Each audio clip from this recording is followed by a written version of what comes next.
Resume red flags. Is there such thing as a perfect resume? Nope, I don't think so. Check out this video and see what can make it nearly perfect.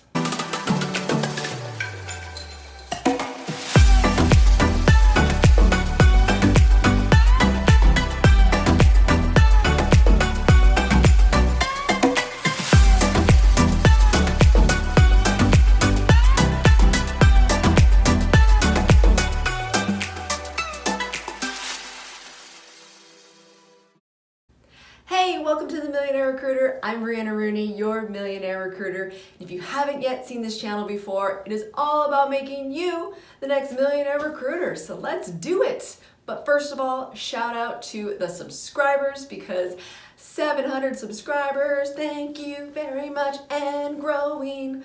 Every day it's growing, and you will see me every Thursday at noon. So thanks for the love. I am paying it forward. You guys are paying it back. I'm digging it. All right, so resume red flags. There are tons. So what's cool about this video is that this is really meant for the recruiter or the going to be recruiters, and also for the candidates themselves, because in order to make yourself the millionaire recruiter, you have to make sure that you realize sending out resumes and looking at resumes and grasping what the red flags are, good resume versus bad resume, is just as much your job as it is the candidates. And I actually believe it's a little bit more on you, the recruiter. So candidates, recruiters, work together, be harmonious. That is what it's all about, and that is what is going to get the candidate the interview, which guess what?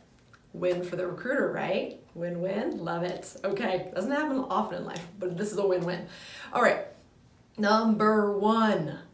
What is the major red flag? Comment below if you already know it. Give you a little moment.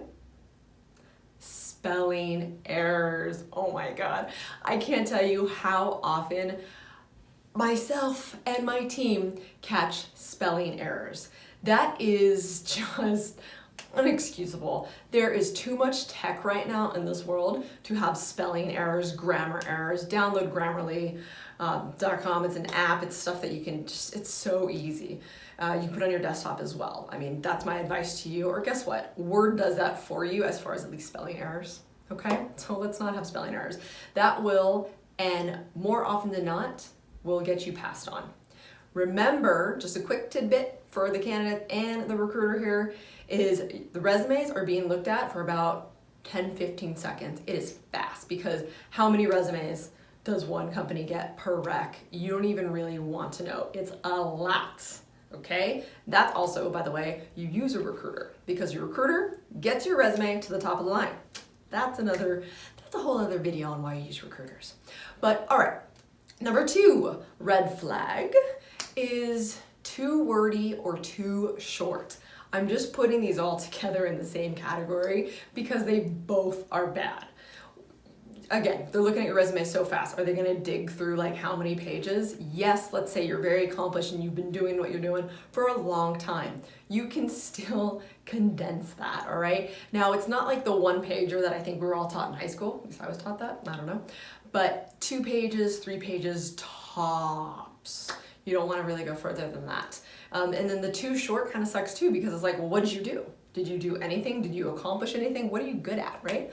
Which actually brings me to the third resume red flag, and that is just not being precise. What does that mean? That means a person wants to know, or the company wants to know, what do you do and what do you want to do? You would think that those always go together, but they don't always. Think about it, a candidate for yourself. Do you always want to just do what you've been doing? Do you want to move up? Do you want to move in different directions? Yeah, I mean, maybe, who knows? Or you just dig what you want, what you do, and that's just what you're great at, and that's what you're going to keep on doing. Who knows? That's great. But yeah, you need to be precise. It's nice to like summarize and say that you do like 1 trillion things, but people want to know what you specialize in. That's what's going to set you apart from a different candidate. Are you a specialist or are you a generalist? Now, there are really good generalists, but that's fine. Again, you're not listing like 1 trillion things. Like maybe you're good at 10 things at your job, and that's fine. Or maybe you're just really great at 3 solid things, and that's great too. There's spots for both of those kind of candidates. Now, as a recruiter, normally, recruiters aren't doing what the candidate does, right? Like, I do tech. I'm not a software engineer. I don't claim to be. I know a little bit, right? I know what goes together, but that's about it, and that's all I'm responsible for. So basically, I don't want to say dumb it down, but I'm going to go ahead and say dumb it down for you candidates. What we want to know is, in layman's terms, what do you do? If a recruiter can't figure out what you do and what you want to do, you will most likely be passed on. Now, you might get a little heated, like, what do you mean? Like, how am I supposed to dumb what I do now? It's not, it's a very intelligent thing. I get it. However, it needs to be, your resume is going all throughout. And in this day and age where recruiters are so powerful and so the norm, I think is what the best way to describe it, your resume is looked at by a recruiter first. And I don't want to put out some statistics because I don't actually know, but if I were to think about my industry, the tech, I would say at least 90% of companies work with recruiters either externally or internally. So that's just going to be a thing that candidates have to realize, that your resume is absolutely being looked at by a recruiter first. Think about this. Does your hiring manager have a ton of time to go through 100 resumes a day? Sure does not. Nope, nope, nope. So, all right, let's get rid of that red flag. Number 4. All right, I love your beautiful mug. I love my own, but let's not put it on the resume. Okay, that is very distracting, and especially with some really strong diversity and inclusion plans going out throughout the United States for sure. They just don't want to see that. They don't want to go based on a picture because people have unconscious bias, and that's not something that they want to bring to the workplace. So let's get rid of that picture. Also, this is kind of a funny one, is birth date. I've definitely seen birth date on there. Again, that goes to like the ageism thing, but it's like your birthday just doesn't need to go on there. By the way, I love birthdays. My birthday was a few days ago. Happy 35th to me. But yeah, it's not going on your resume. It's not going on my LinkedIn. Actually, is it on my LinkedIn? Maybe. All right. Anyways, let's see. We want to do one more, and that is number 5. And this is going to be a little controversial. I'm fine with that. GPAs. Yes, you did it. You got your degree, maybe multiple ones. However, you have to realize what your good might not be what a company finds to be great. Okay? So let's just say, hey, I nailed it. I went to the school of my dreams. It was so hard. I got a 3.0. That's fantastic. Well, maybe the company you're applying to, they're all like at 3.8, 4.0, like just scholar beyond scholars, So you have to think, ahead. So if you don't have to put it, why put it?